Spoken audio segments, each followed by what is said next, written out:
Hello बच्चों लोग, welcome to YouTube channel ज्ञान सागर एकेडमी। तो बच्चों लोग, आज के इस वीडियो लेक्चर में अपन एक नया टॉपिक चालू कर रहे हैं, सिविल डिसोबीडियंस मूवमेंट। तो बच्चों लोग, मैं तुमको एक बात बता देता हूँ, अपन एक सीरीज चालू कर रहे हैं। सीरीज मतलब क्या है कि आपको सबको पता है कि एक्सरसाइज के जो क्वेश्चन आंसर्स होते हैं बच्चों लोग, वो पढ़ने में बहुत ज्यादा दिक्कतें आती है। इसलिए हम लोग क्या कर रहे हैं बच्चों लोग, जो एक्सरसाइज के क्वेश्चंस है वो आपको एक्सप्लेन कर रहे हैं सिंपल लैंग्वेज में, फिर आप लोग बस आपके हिसाब से आंसर्स लिख सकते हो। ठीक है। अभी बोर्ड के ऊपर में जो कुछ भी आंसर्स आप लोगों को दिया है, हो सकता है कि आपके स्कूल के टीचर ने, स्कूल के मिस ने, स्कूल के सर ने आपको थोड़ा अलग आंसर दिया होगा। आंसर भी अगर अलग होगा तो बच्चों लोग उसका मतलब सेम रहने वाला है, उसका एक्सप्लेनेशन सेम रहने वाला है। इसलिए मैं आपको यहाँ पर आंसर एक्सप्लेन करूंगा, तो आपको जो लैंग्वेज में आपके टीचर ने दिया वो लैंग्वेज में आप लिख सकते हो। समझ लगा? तो चलो, विदाउट वेस्टिंग टाइम तो अपन आज का लेक्चर चालू कर देंगे। तो अपने को पहला क्वेश्चन अपने बोर्ड के ऊपर ये रहा, क्या है? Rewrite the statement by choosing the appropriate options. तो यहाँ पर देखो, सबसे पहला पूछा है round table conference in London किसने ऑर्गेनाइज किया था? तो एक था रैमसे मैकडोनाल्ड। ठीक है, रैमसे मैकडोनाल्ड नाम का एक आदमी था जी, उसने क्या किया? राउंड टेबल कॉन्फ्रेंस हेल्ड किया था। ठीक है। नेक्स्ट, खान अब्दुल गाफर खान, उसने एक ऑर्गेनाइजेशन थी, वो ऑर्गेनाइजेशन का नाम क्या था? उसके ऑर्गेनाइजेशन का नाम था खुदा खिदमतगार। ठीक है, पाकिस्तान का है वो, खुदा खिदमतगार। ठीक है, तब इंडिया पाकिस्तान एक ही था, तब की बात है। ठीक है, खान अब्दुल गाफर खान, उसने एक ऑर्गेनाइजेशन बनाई थी जिसका नाम क्या था? खुदा खिदमतगार। ठीक है। दूसरी, सरोजिनी नायडू ने एक सत्याग्रह किया था जिसका नाम था धारासना सत्याग्रह। ध्यान में रखना है, सरोजिनी नायडू, उसने कौन सा सत्याग्रह किया था? धारासना सत्याग्रह। भाई स्पेलिंग ध्यान में रखने का, मार्क्स कट होंगे। खुदा खिदमतगार की भी स्पेलिंग ध्यान में रखने का है। ठीक है। Next, in the second round table conference Mahatma Gandhi represented Indian National Congress. मतलब अपने इंडियन नेशनल कांग्रेस, जो अपनी पार्टी अभी भी कांग्रेस पार्टी है, वो जो इंडियन नेशनल कांग्रेस पार्टी है, उसका representation second round table conference में किसने किया था? सेकंड राउंड टेबल कॉन्फ्रेंस में किसने किया था चलो? तो वो महात्मा गांधी जी ने किया था। ठीक है, समझ में आ गया? सिंपल से। चलो आगे देखने का, आगे देख लेंगे। चलो, now explain the following statements with reason. अभी कुछ क्वेश्चन आंसर्स है, उसका एक्सप्लेनेशन में तुमको बता देता हूँ। पहला क्या है? Chandra Singh Thakur was court martial severely punished. मतलब उसको निकाल दिया था। मतलब उसने कुछ ऐसी थी कि आर्मी की अगर बात नहीं सुनते तो उसको कोर्ट मार्शल कर देते और फिर उसको निकाल देते। ठीक है, उसको पनिश कर देते। तो उसने ऐसा क्या किया था कि उसको कोर्ट मार्शल किया था? कोर्ट मार्शल का मतलब उसको, उसने आर्मी की बात नहीं मानी थी। तो क्यों नहीं मानी थी वो अपन देख लेते हैं। सबसे पहले, ऑन अप्रैल 23 1930, कब की बात बोल रहा भाई? 23 अप्रैल 1930, पेशावर में एक सत्याग्रह चालू था। वही खुदा खिदमतगार के जो ये थे, क्यों बोले ये खुदा खिदमतगार के जो खान अब्दुल गाफर खान जो थे, इन्होंने एक पेशावर, पेशावर मतलब पाकिस्तान में एक जगह है, उसका नाम था पेशावर। वहां पर उन्होंने क्या किया था? एक सत्याग्रह चालू किया। सत्याग्रह का मतलब तुमको मालूम नहीं क्या? सातवीं में पढ़ा था अपन ने। सत्याग्रह मतलब क्या करने का बच्चों लोग? सत्याग्रह मतलब आंदोलन करने का। ठीक है, तो ब्रिटिशर्स के खिलाफ लड़ने का है, सत्याग्रह करने का अपने को। तो उधर जो सत्याग्रह चल रहा था वो बहुत, मतलब है क्या, the town was in hands of satyagraha nearly for a week. मतलब सत्याग्रह करने वाले जो लोग थे, उन्होंने पूरे शहर में कब्जा कर लिया था, पूरे शहर में। वो बोलेंगे हम किसी के बाप की नहीं सुनेंगे, ऐसा वैसा वैसा, बहुत लफड़ा चल रहा था। तो वो उसको, तो तब हुआ क्या था, एक ब्रिटिश गवर्नमेंट ने क्या बोला, घरवाल रेजिमेंट। घरवाल रेजिमेंट मतलब क्या है? जैसे आर्मी का एक टुकड़ा रहता है, आर्मी की एक टुकड़ी है। मतलब आर्मी में बहुत सारे पार्ट्स है, Maratha regiment, Sikh regiment, Gurkha regiment, ऐसे अलग अलग रेजिमेंट होते हैं। तो उसमें घरवाल रेजिमेंट था, घरवाल रेजिमेंट। घरवाल रेजिमेंट मतलब एक आर्मी का एक, आर्मी का एक बैच था। आर्मी का एक बैच था, उसका नाम था घरवाल रेजिमेंट। और उसको बोला था जा जाके सबको गोली मार दो। और उसका हेड कौन था? उसका हेड था चंद्र सिंह ठाकुर। उसका हेड कौन था? उसका हेड था चंद्र सिंह ठाकुर। कौन था चंद्र सिंह ठाकुर? घरवाल रेजिमेंट का हेड था चंद्र सिंह ठाकुर। उसको बोला जा, वो जो सत्याग्रह कर रहे हैं ना उनको गोली मार दो। तो चंद्र सिंह ठाकुर भारतीय था यार, इंडियन था। तो उसको शर्म आई, मैं मेरे लोगों के ऊपर गोली कैसे चला सकता? तो भाई बोला मैं मेरे ऊपर, लोगों के ऊपर गोली नहीं चला दे। उसने रिफ्यूज कर दिया ओपन फायर करने के लिए। बोला तुमको क्या करने का करो, मैं मेरे लोगों के ऊपर गोली नहीं चला सकता। इसलिए उसको कोर्ट मार्शल किया था और उसको फिर बाद में पनिशमेंट दी गई थी। समझा क्वेश्चन? समझा? पेशावर में, वापस एक बार बता रहा, सुनो। 23 अप्रैल 1930 में पेशावर में सत्याग्रह चल रहा था। वो खान अब्दुल गाफर खान है, वो भाई ने किया था सत्याग्रह। और उस सत्याग्रह ऐसा तूफान चल रहा था कि पूरे शहर में एक हफ्ते तक कोई रोड से जा भी नहीं सकता, इतनी गर्दी थी रोड पे। तो फिर गवर्नमेंट ने कहा, ब्रिटिश गवर्नमेंट ने किसको भेजा? ब्रिटिश गवर्नमेंट ने भेजा घरवाल रेजिमेंट के हेड को। घरवाल रेजिमेंट का हेड कौन था? चंद्र सिंह ठाकुर, घरवाल रेजिमेंट समझ में आ गया? घरवाल रेजिमेंट मतलब आर्मी का बैच है, आर्मी का एक टुकड़ा है, उसका नाम क्या था? घरवाल रेजिमेंट। बोलो जा, ये चंद्र सिंह ठाकुर को बोला ठोक क्या सबको, सबको गोली मार दो। तो भाई बोला नहीं, अपने लोगों के ऊपर मैं गोली नहीं चलाएगा, तुमको मेरे को मारने का मार दो, मैं अपने लोगों के ऊपर गोली नहीं चलाएगा। उसने रिफ्यूज कर दिया ओपन फायर करने के लिए, और इसलिए उसको फिर कोर्ट मार्शल कर दिया, मतलब निकाल दिया फिर बाद में उसको, ठीक है। और उसको फिर बाद में पनिशमेंट भी दी गई थी। बच्चों लोग समझ में आएगा पहला क्वेश्चन? ओके, चलो नेक्स्ट देखने का। The government declared martial law at Solapur. अभी ये भी देख लेंगे क्या है मार्शल लॉ ऑफ सोलापुर क्या है। The mill workers were in the forefront of the Solapur Satyagraha. देखो तब सिविल डिसोबीडियंस मूवमेंट चल रहा था। सिविल डिसोबीडियंस मूवमेंट मतलब क्या, हर भारत में, पूरे भारत में जो कोई था वो सत्याग्रह कर रहा था ब्रिटिशर्स के खिलाफ, जो कोई था सत्याग्रह कर रहा था। और उसकी जो शुरुआत हो गई थी, शुरुआत उसकी दांडी मार्च से हो गई थी बच्चे लोग। तो फिर बहुत लोग वो दांडी मार्च से प्रेरित हो गए, और उस सब लोगों ने अपने अपने हिसाब से सत्याग्रह करना चालू कर दिया। मतलब ये पेशावर सत्याग्रह हो गया, तो यहाँ पर सोलापुर सत्याग्रह हो गया। तो जब सोलापुर सत्याग्रह चालू हो गया, सोलापुर सत्याग्रह बच्चे लोग चालू हो गया, कब हो गया? 6 मई 1930। और पेशावर में कब हो गया था? 23 अप्रैल 1930। समझ में आ गया? 6 मई 1930 को क्या कर दिया, पूरा हड़ताल कर दिया सोलापुर में। सब लोग बोले यार हम विरोध करेंगे, मिल के वर्कर हम काम नहीं करेंगे, जो ब्रिटिशर्स के जो मिल थे ना, हम काम नहीं करेंगे, हमको हक चाहिए, हमको न्याय चाहिए, ये वो करके पूरा राड़ा कर दिया मिल के वर्कर ने। मिल के वर्कर मतलब कामगार लोगों ने, किधर? सोलापुर में। कब? 6 मई 1930। तो फिर क्या हो गया, पूरा पूरा सोलापुर बंद हो गया। तो फिर ब्रिटिश गवर्नमेंट भड़क गई। ब्रिटिश गवर्नमेंट क्या क्या बोला, वो कलेक्टर ने क्या बोला, जाओ और सबको गोली मार दो। क्या बोला ब्रिटिश गवर्नमेंट ने? जाओ और सबको गोली मार दो। तो एक जन गया उधर सोलापुर में, एक जन गया और एक गोली मार दिया। तो गोली किसको लगी? गोली लगी शंकर शिवधरे को, उनका हेड था। हेड मतलब वो जो मोर्चा कर रहा था, उसके नेतृत्व में मोर्चा चल रहा था। किसको? शंकर शिवधरे को। तो उसको गोली लगी और वो मर गया। तो फिर उनको और लगा इसके माँ का अपने लोगों को मार रहे, फिर और ज्यादा तमाशा हो गया, और ज्यादा तमाशा हो गया। तो इतना ज्यादा तमाशा हो गया, फिर लोगों ने क्या किया, पुलिस स्टेशन जला दिया, रेलवे स्टेशन जला दिया, कोर्ट जला दिया, म्युनिसिपल बिल्डिंग जला दिया, सब जला दिया।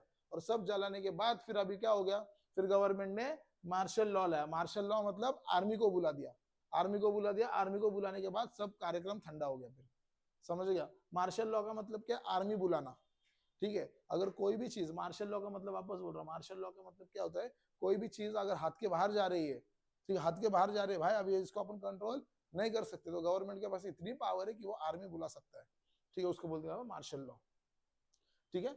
अब यहाँ पर देखो वापस में बोल रहा हूँ, सोलापुर में क्या हो गया था, मिल के वर्कर, मिल मतलब वहां पर जो मिल होते हैं ना, इंडस्ट्रीज, मिल के वर्कर ने सत्याग्रह करना स्टार्ट कर दिया था। बोले हम काम नहीं करेंगे, ऐसा वैसा, फुल राडा। कब की बात है? 6 मई 1930 की बात है। कहां पर हो गया था? सोलापुर में हो गया था। तो डिस्ट्रिक्ट का कलेक्टर ने क्या बोला, जा जाके ओपन फायर कर दो। तो ये लोग गए, फायर भी चालू कर दी। तो फायरिंग में उनका एक आदमी मर गया। आदमी का नाम क्या था? शंकर शिवधरे। भाई बेचारा मर गया आदमी। अगर अभी अपना आदमी मर रहा है तो लोग चिढ़ गए, पुलिस स्टेशन जला दिया, रेलवे स्टेशन जला दिया, कोर्ट जला दिया, म्युनिसिपल बिल्डिंग बिल्डिंग सब जला दिया। और फिर गवर्नमेंट ने क्या किया, भाई अभी पुलिस के बस की बात ये रही नहीं, आर्मी को बुलाओ। और आर्मी को बुलाने को ही बोलते हैं मार्शल लॉ। और फिर तब ये क्या हो गया, कार्यक्रम ठंडा हो गया बच्चों लोग, समझा? ओके, चलो आगे देखने का, चलो नेक्स्ट देख लेंगे। यहाँ पर देखो, the deliberations of in the first round table conference proved to be meaningless. क्या बोला? देखो पहला राउंड टेबल कॉन्फ्रेंस हो गया, लेकिन मीनिंगलेस था, उसको कुछ महत्व नहीं था। महत्व क्यों नहीं था वो मैं तुमको बता देता। पहला राउंड टेबल कॉन्फ्रेंस होगा, किसने रखा था पहला round table conference? Ramsay McDonald नाम का एक आदमी था। मैं तुमको बोला रामसे मैकडोनाल्ड नाम का एक आदमी था, उसने राउंड टेबल कॉन्फ्रेंस रखा, ठीक है। और वो राउंड टेबल कॉन्फ्रेंस में बच्चे लोग, इंग्लैंड के कुछ लोग थे और इंडिया के कुछ लोग थे, ठीक है। राउंड टेबल कॉन्फ्रेंस किसने रखा था? रामसे मैकडोनाल्ड ने, नाम का भाई का नाम है, और रामसे मैकडोनाल्ड प्यार से लेने का, ठीक है। कहाँ रखा था? कौन कौन था? इंग्लैंड से कुछ लोग आए थे और इंडिया से कुछ लोग थे राउंड टेबल कॉन्फ्रेंस में।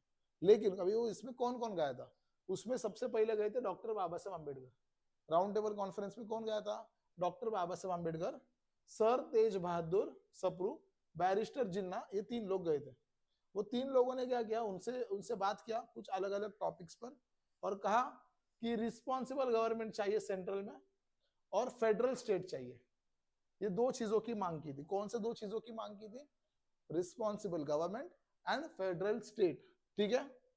कौन सी दो चीजें ध्यान में रखने का, responsible government and federal state. इसका मतलब हमको अच्छी गवर्नमेंट चाहिए जो लोगों का ख्याल रख सकती है, और फेडरल स्टेट मतलब ऐसा चाहिए कि जिसके ऊपर हम लोग भी थोड़ा हक जमा सकते हैं, हमारे भी कुछ सुनने मांगता। तो दो चीजें चाहिए थी उनको। ठीक है, समझ में आ गया। तीसरे पॉइंट क्या है, representative of different political party. जितने पॉलिटिकल पार्टी थे ना सबके सब आ गए थे, जितने पॉलिटिकल पार्टी थे सबके सब आए थे, लेकिन एक पॉलिटिकल पार्टी नहीं गई जिसका नाम था इंडियन नेशनल कांग्रेस। मतलब अभी की जो कांग्रेस है ना, तब बहुत फॉर्म में थी, अभी नहीं है इतना फॉर्म में, लेकिन तब बहुत फॉर्म में थी इंडियन नेशनल कांग्रेस। तो इंडियन नेशनल कांग्रेस वो राउंड टेबल कॉन्फ्रेंस में नहीं गई। अगर Indian National Congress round table conference में नहीं जा रही है तो भाई इतनी बड़ी पार्टी है जो अपने देश को रिप्रेजेंट कर रही है, वो किसको रिप्रेजेंट कर रही है, इंडियन नेशनल कांग्रेस अपने देश को रिप्रेजेंट कर रही हो पार्टी। मतलब देश के बारे में चर्चा करने के लिए अगर जाने का होगा तो कौन जाएगा, इंडियन नेशनल कांग्रेस। और वही पार्टी वो मीटिंग में नहीं गई, तो वो मीटिंग में नहीं गई इसलिए वो एकदम मीटिंग फ्लॉप हो गई, वो मीटिंग कैंसिल करना पड़ा। हो गई मीटिंग हो गई, लेकिन वो मीटिंग को कोई भी मीनिंग नहीं था, इसलिए यहाँ पर बोला मीनिंगलेस था। तो मीनिंगलेस क्यों था, क्योंकि Indian National Congress first round table conference में नहीं गई। ठीक है, थोड़ा समझ ला।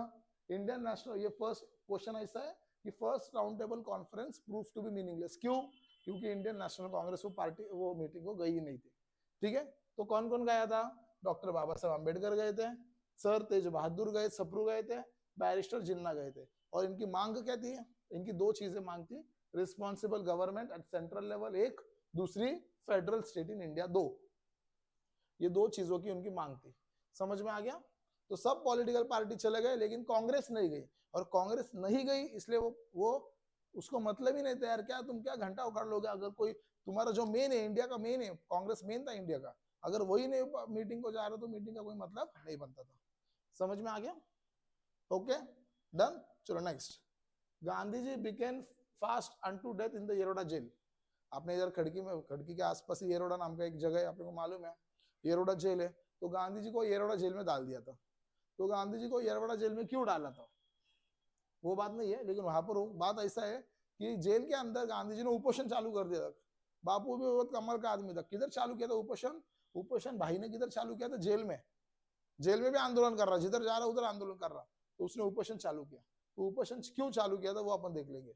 अब यहाँ पर देख लो, डॉक्टर बाबा साहब आम्बेडकर ने क्या किया था, दलित के लिए, दलित लोगों के लिए सेकंड राउंड टेबल कॉन्फ्रेंस गया, दलित लोगों के लिए सेकंड राउंड टेबल कॉन्फ्रेंस में गया, और उनके लिए सेपरेट इलेक्ट्रोलाइट्स मांगी थी। बहुत इंपॉर्टेंट चीज बता रहा मैं, बहुत बहुत बहुत इंपॉर्टेंट चीज बता रहा। जब वो मीटिंग में गया था ना, ऊपर की मीटिंग में, फर्स्ट राउंड टेबल कॉन्फ्रेंस में गया था ना, कौन कौन गया था, अम्बेडकर भाई गए थे ना, डॉक्टर बाबा साहब अम्बेडकर वहां पर गए थे, किधर गए थे, राउंड टेबल कॉन्फ्रेंस में। तब वो राउंड टेबल कॉन्फ्रेंस में उसने डॉक्टर बाबा साहब अम्बेडकर ने क्या मांगा था, उन्होंने क्या मांगा था इनके लिए, दलित लोगों के लिए सेपरेट इलेक्ट्रोलाइट्स मांगे थे। क्या मांगे थे, सेपरेट इलेक्ट्रोलाइट्स। सेपरेट इलेक्ट्रोलाइट्स का मतलब क्या है, मतलब सेपरेट इलेक्ट्रोलाइट्स का मतलब क्या है बच्चों लोग, अगर सपोज ये एक एरिया है, ये एरिया इसका नाम है पुणे, एग्जाम्पल ले लो, एग्जाम्पल, सेपरेट इलेक्ट्रोलाइट का मतलब बता रहा मैं तुमको, ये पुणे, पुणे है, अभी पुणे में क्या होगा, अगर सपोज इसको सेपरेट इलेक्ट्रोलाइट दे दिया तो इसका मतलब ये पुणे में दलित आदमी ही इलेक्शन के लिए खड़े रहेगा, इलेक्शन के लिए खड़े रहेगा, और वोट भी कौन करेगा, दलित आदमी करेगा, तो उसको बोलेंगे सेपरेट इलेक्ट्रोलाइट। समझा सेपरेट इलेक्ट्रोलाइट का मतलब क्या है, सेपरेट इलेक्ट्रोलाइट का मतलब क्या है, दलित आदमी इलेक्शन के लिए खड़ा रहेगा और उधर उधर दलित ही वोट करेगा। अगर मैं भी रहेगा, मैं दलित नहीं है तो उधर जाके मैं वोट नहीं कर सकता, क्यों, क्योंकि वो सेपरेट इलेक्ट्रोलाइट दिया गया है। सेपरेट इलेक्ट्रोलाइट का मतलब समझ में आया क्या है, सेपरेट समझा तुमको क्या है सेपरेट इलेक्ट्रोलाइट का मतलब, वापस बोल रहा, सेपरेट इलेक्ट्रोलाइट का मतलब क्या है, दलित लोग वहां पर खड़े रह सकते हैं इलेक्शन में, और उन्हें वही लोग वोट कर सकते हैं। तो फिर गांधी जी को ये बात बिल्कुल पसंद नहीं थी, इसलिए गांधी जी ने फास्टिंग शुरू कर दिया। फिर बाद में सेकंड राउंड टेबल कॉन्फ्रेंस आया, after the second round table conference doctor Baba Saheb Ambedkar the British prime minister हमसे डिक्लेयर्ड कम्युनल लॉवर्स। तो फिर क्या कर दिया, सेकंड राउंड टेबल कॉन्फ्रेंस में वो जो रामसे था, हाँ बोला ठीक है चलो तुमको सेपरेट इलेक्ट्रोलाइट्स दे दिया। जैसे सेपरेट इलेक्ट्रोलाइट दे दिया, गांधी जी ने सर को हाथ लगा दिया। तो इंग्रज क्या कर रहे थे, ब्रिटिशर्स क्या कर रहे थे, हम लोगों को, हम भारतीयों को जाति के नाम पे फोड़ रहे थे, जाति के नाम पे फोड़ रहे थे। ये बात गांधी जी को पता चली कि जाति के नाम पे फोड़ रहा है। फिर गांधी जी ने बाबा साहब अम्बेडकर को बुला लिया और बोला भाई वो सेपरेट इलेक्ट्रोलाइट्स वापस ले लो, वो कुछ मुझे ठीक नहीं लग रहा।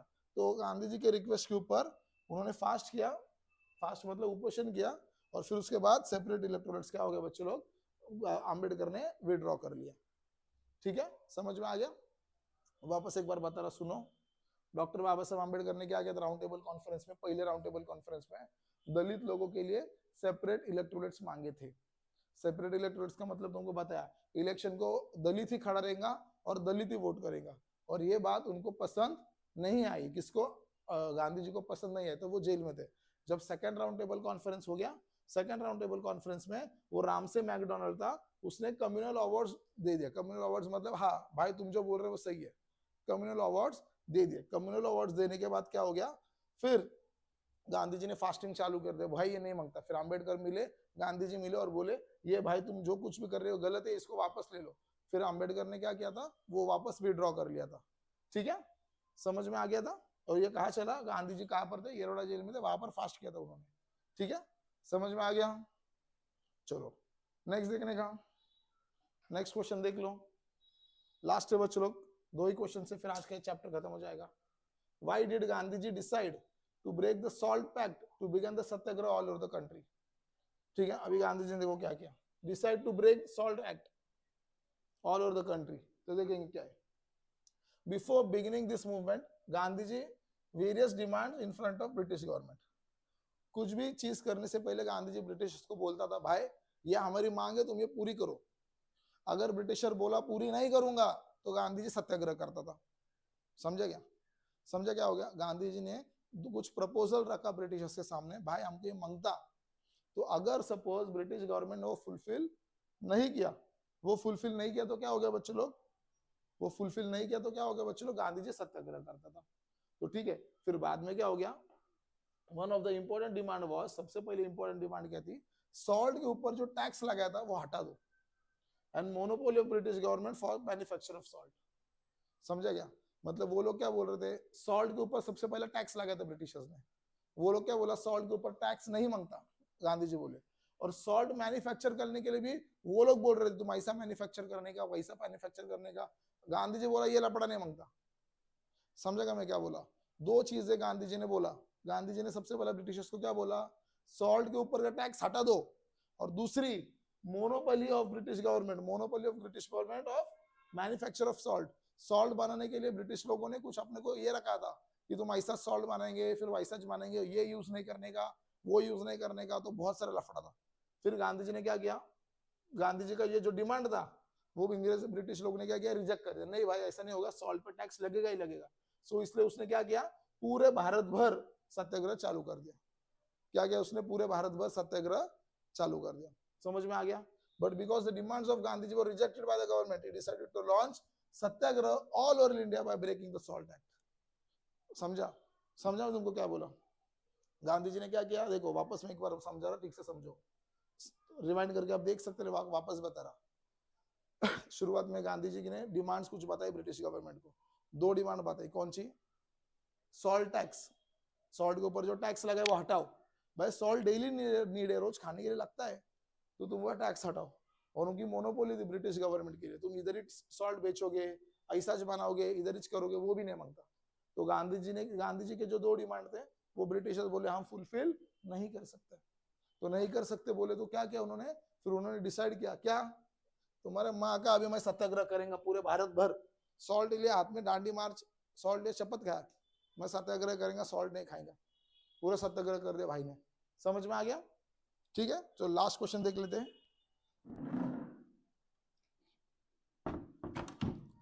चलो लास्ट क्वेश्चन देख लेंगे बच्चों लोग। Okay done. Why did the Indian National Congress withdraw the civil disobedience movement? अभी इंडियन नेशनल कांग्रेस ने, मतलब गांधी भाई ने सिविल डिसोबीडियंस मूवमेंट चालू किया था, लेकिन अभी सिविल डिसोबीडियंस मूवमेंट विड्रॉ कर लिया गांधी जी ने। इंडियन नेशनल कांग्रेस बोला सिविल डिसोबीडियंस मूवमेंट खत्म, अब इसके आगे कोई भी सत्याग्रह नहीं करेगा। ऐसा क्यों?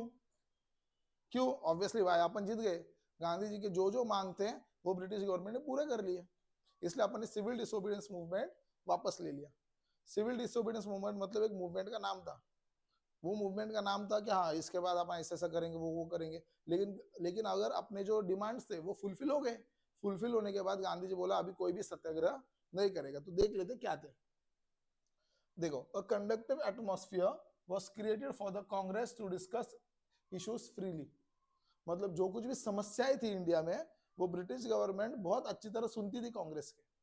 ब्रिटिश गवर्नमेंट किसकी सुनती थी? कांग्रेस की सुनती थी। फिर a pact was signed between Mahatma Gandhi and viceroy Irwin, known as Gandhi Irwin pact.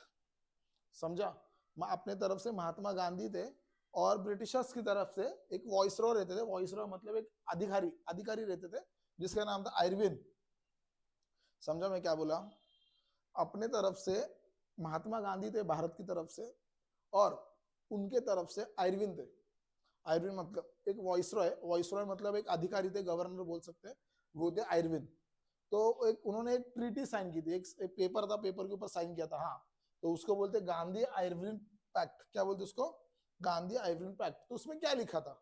उसमें लिखा था the British government assured system of responsible government. मतलब क्या? तुमने जो बोला कि तुमको एक रिस्पॉन्सिबल गवर्नमेंट मांगता, हम देने के लिए रेडी है। गांधी जी खुश। गांधी जी को और क्या मांगता था? गांधी जी को ये मांगता था क्या? कि हम लोगों को, हमारे जैसे लोगों को, भाई हमारे बारे में सोचो, हमको एक रिस्पॉन्सिबल गवर्नमेंट दो, हमको अच्छी तरह ट्रीट करो।